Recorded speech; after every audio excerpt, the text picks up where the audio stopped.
Assalamualaikum warahmatullahi wabarakatuh. Perkenalkan, nama saya Sri Nuraini. Saya akrab dipanggil Aini.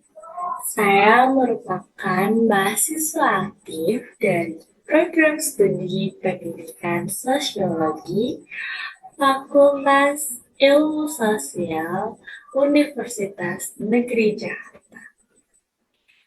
Dengan dibuatnya video ini, saya akan melengkapi tugas ujian tengah semester, yaitu mata kuliah dasar-dasar ilmu sosial dengan dosen pengampu Bapak Syafuddin.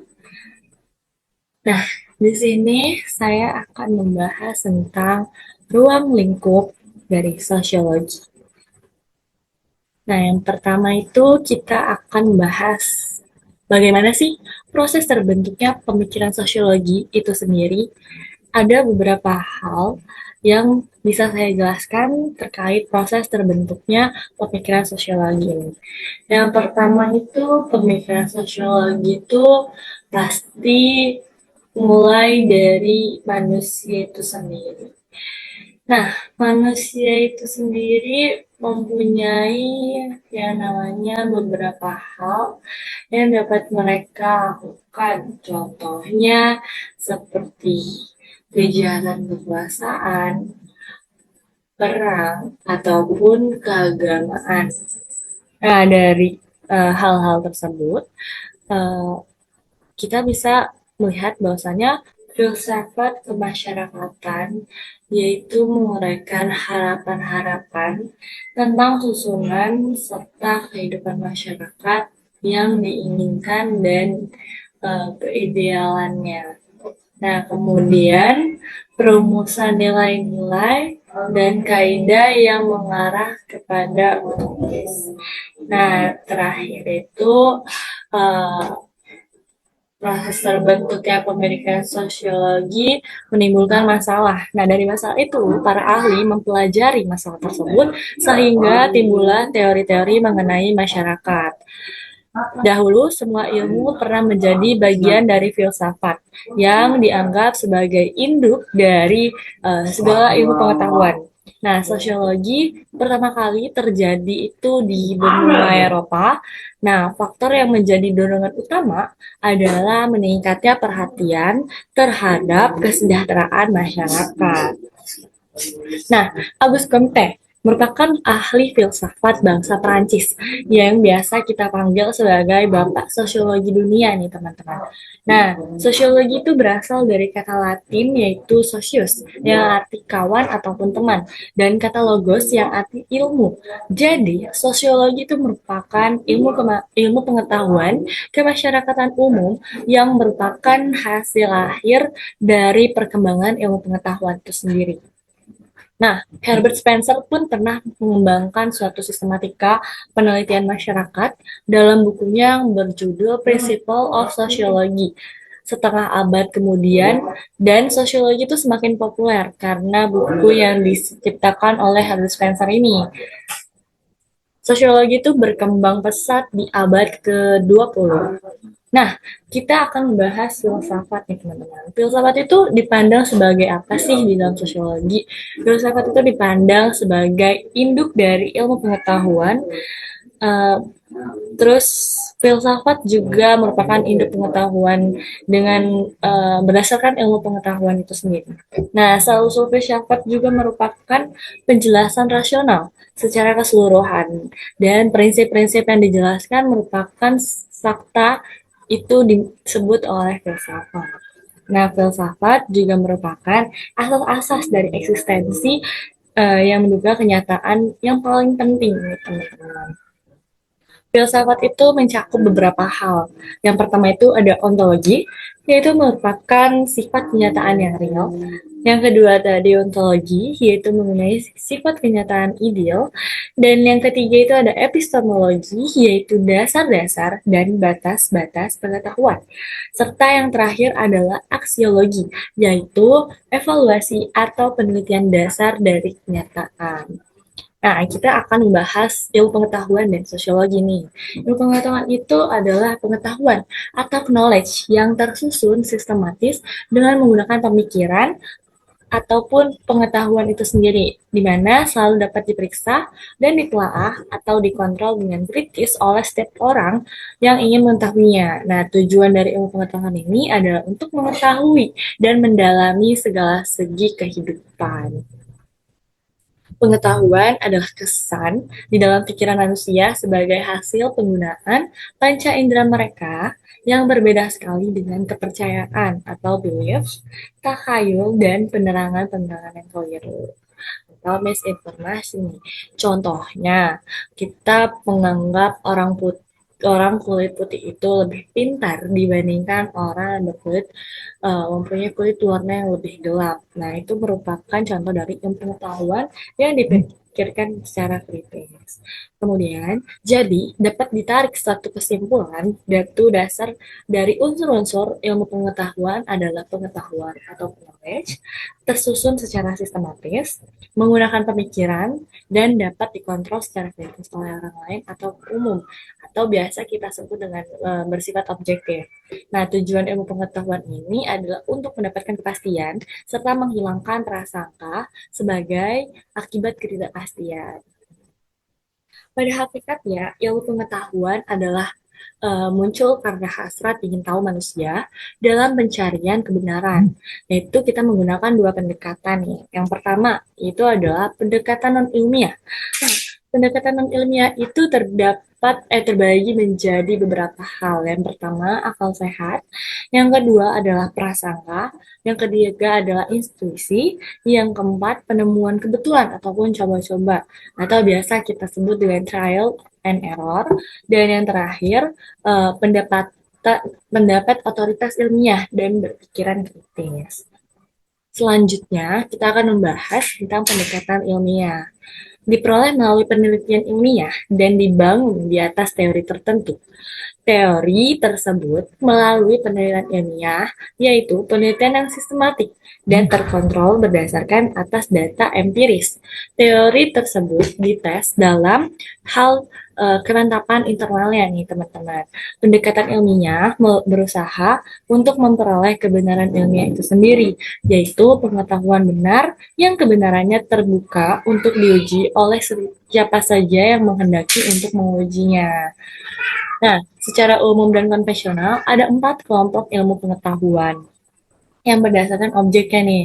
Yang pertama adalah matematika, yang kedua adalah ilmu pengetahuan alam yang mempelajari hayati atau life science, atau ilmu pengetahuan yang mempelajari non hayati yang biasa disebut fisika. Nah, yang ketiga ilmu tentang perilaku atau behavioral science. Nah, meliputi animal dan human behavior. Nah, yang keempat ilmu pengetahuan kerohanian, yaitu merupakan perwujudan spiritual kehidupan bersama manusia. Dari segi penerapan, ya, ilmu pengetahuan itu terbagi menjadi beberapa hal. Yang pertama, ilmu pengetahuan murni yang biasa kita sebut dengan pure science. Bertujuan untuk apa? Bertujuan untuk membentuk dan mengembangkan ilmu pengetahuan secara abstrak, yaitu mempertinggi mutunya. Nah, yang kedua itu ada ilmu pengetahuan terapan atau applied science.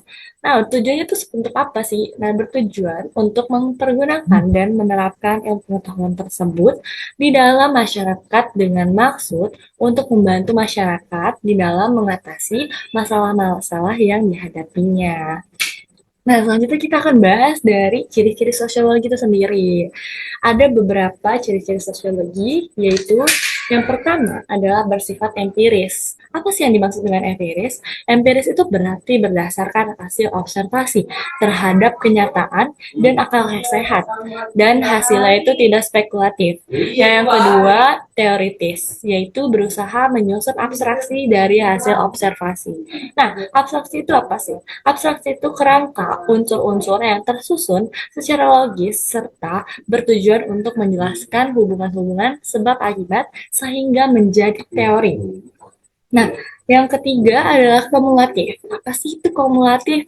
Kumulatif merupakan teori-teori yang dibentuk atas dasar teori yang sudah ada, dalam arti memperbaiki, memperluas, atau memperhalus teori yang lama.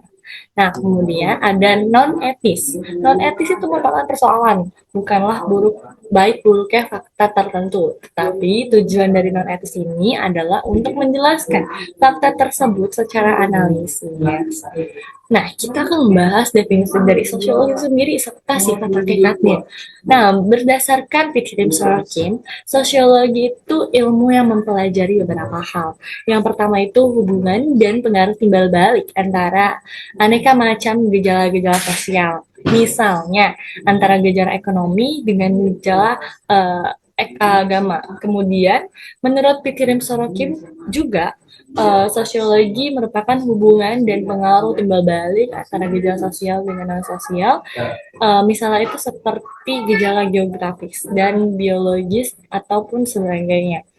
Nah, sosiologi menurut uh, Charles Marjan merupakan ilmu yang mempelajari struktur sosial dan proses sosial, termasuk perubahan-perubahan sosial nih.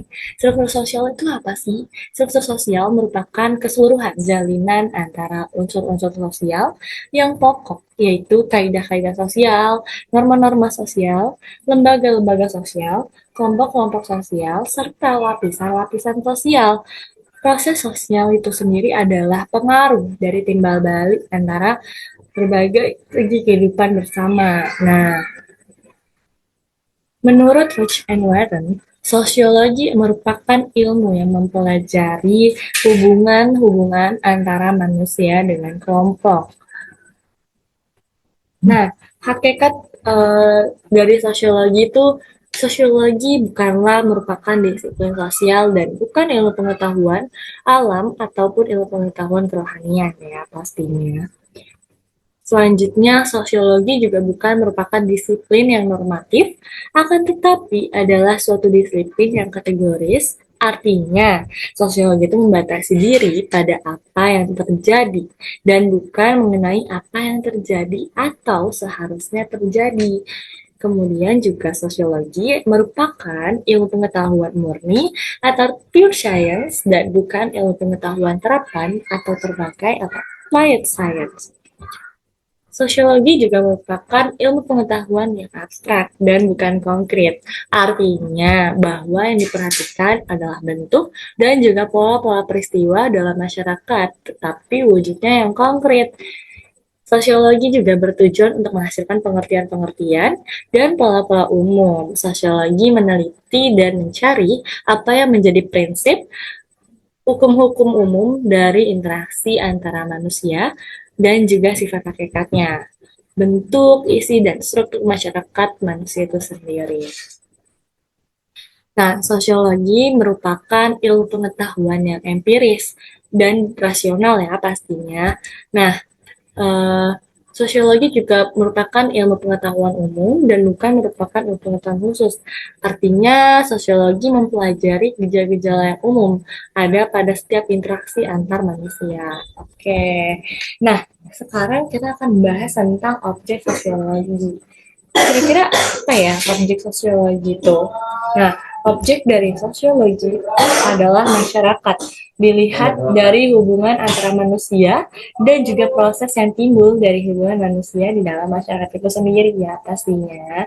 Nah, menurut Semajan, masyarakat itu menyatakan bahwa adalah masyarakat ataupun orang-orang yang hidup bersama yang dapat menghasilkan kebudayaan ini. Nah, masyarakat menurut Rowlington menyatakan bahwa masyarakat merupakan setiap kelompok manusia yang telah hidup dan bekerja cukup lama nih, sehingga mereka dapat mengatur hidup mereka dan menganggap diri mereka sebagai satu kesatuan sosial dengan batas-batas yang dirumuskan dengan jelas ya. Terus juga ada nih beberapa unsur-unsur yang ada dalam masyarakat. Kira-kira apa aja sih yang bisa menyebabkan suatu kelompok itu disebut sebagai masyarakat? Ada beberapa hal teman-teman. Nah, Yang pertama itu adalah manusia yang hidup bersama. Hidup bersama ini terdiri dari dua orang ataupun lebih, baik itu secara sah ataupun tidak sah. Karena kita bisa disebut sebagai masyarakat karena adanya jalinan hubungan komunikasi secara timbal balik ya. Nah, yang kedua adalah bercampur untuk waktu yang lama. Nah, kita bisa disebut sebagai masyarakat ketika kita mengumpul atau bercampur satu sama lain dalam waktu yang cukup lama untuk membahas beberapa hal-hal yang perlu untuk dibahas ke depannya. Kemudian unsur masyarakat yang ketiga adalah kita sadar bahwa kita merupakan satu kesatuan. Masyarakat bisa disebut sebagai masyarakat itu adalah ketika kita semua tuh sadar bahwa bahwasannya kita merupakan satu kesatuan yang mempunyai tujuan yang sama untuk mencapai tujuan tersebut, makanya kita akan bersatu. Dan terakhir, unsur masyarakat merupakan dari kita yang mempunyai suatu sistem untuk hidup bersama ya pastinya. Selanjutnya, kita akan membahas tentang metode-metode dalam sosiologi nih. Ada beberapa metode yang biasa ataupun biasa kita pakai dalam ruang lingkup sosiologi, Pak. Nah, yang pertama itu adalah metode kualitatif. Apa sih metode kualitatif itu? Dan bagaimana caranya? Nah, metode kualitatif itu adalah metode yang dimana mengutamakan bahan yang sukar ataupun sulitnya dapat diukur dengan angka-angka atau dengan ukuran-ukuran lain yang bersifat walaupun bahan-bahan tersebut terdapat dengan nyata dalam masyarakat. Dalam metode kualitatif, termasuk metode historis dan metode komparatif, yang keduanya dapat dikombinasikan hingga menjadi metode historis komparatif. Jadi, metode kualitatif itu metode yang dihasilkan dengan cara mengumpulkan data-data dengan angka ya teman-teman, ataupun satuan ukur lainnya. Nah, kemudian ada namanya metode komparatif. Nah, metode komparatif itu seperti apa? Berbeda dengan metode kualitatif tadi, metode komparatif merupakan perbandingan nih antara bermacam-macam masyarakat serta bidang-bidangnya untuk memperoleh perbedaan atau persamaan serta sebab akibatnya. Nah, metode komparatif ini berarti kita membandingkan antara hal satu dengan hal lain dengan maksud tujuan mendapatkan hasil perbedaan ataupun persamaan, ya kan? Yang selanjutnya adalah metode studi kasus atau biasa kita sebut dengan case study. Metode ini bertujuan untuk mempelajari sedalam-dalamnya dari salah satu gejala nyata dalam kehidupan masyarakat. Nah, biasanya dalam metode ini, alat yang bisa kita gunakan adalah dengan cara kita wawancara kepada narasumber atau kita memberikan pertanyaan-pertanyaan kepada narasumber tersebut. Nah, nanti dari hasil wawancara itu kita bisa mencari nih studi kasusnya, sebab akibatnya seperti apa berdasarkan hasil wawancara dan pertanyaan tersebut. Nah, kemudian untuk pembahasan terakhir kita akan membahas tentang penjenisan metode sosiologi. Nah, penjenisan metode sosiologi itu terbagi menjadi dua. Nah, metode yang pertama itu metode induktif. Apa sih itu metode induktif? Nah, metode induktif itu merupakan suatu gejala yang khusus di mana bertujuan untuk mendapatkan kaidah-kaidah yang berlaku dalam lapangan yang lebih luas. Jadi, metode induktif itu cara kita untuk mendapatkan hal-hal baru, hal-hal yang kita cari tahu yang berlaku dalam lapangan yang lebih luas. Jadi, ruang lingkupnya itu lebih luas. Oke. Okay? Nah, yang kedua adalah metode deduktif. Nah, metode deduktif ini merupakan uh, asal mula dengan kaidah-kaidah yang dianggap berlaku umum untuk kemudian dipelajari dalam keadaan khusus. Nah, metode deduktif ini berarti yang awalnya kita anggap itu sebagai hal yang umum dan hal yang lumrah, namun kita mempelajari itu secara lebih dalam agar kita dapat menyebutnya dengan hal-hal yang lebih khusus lagi. Jadi kita menggali hal umum tadi sehingga kita dapat menyimpulkan dengan perspektif kita sendiri.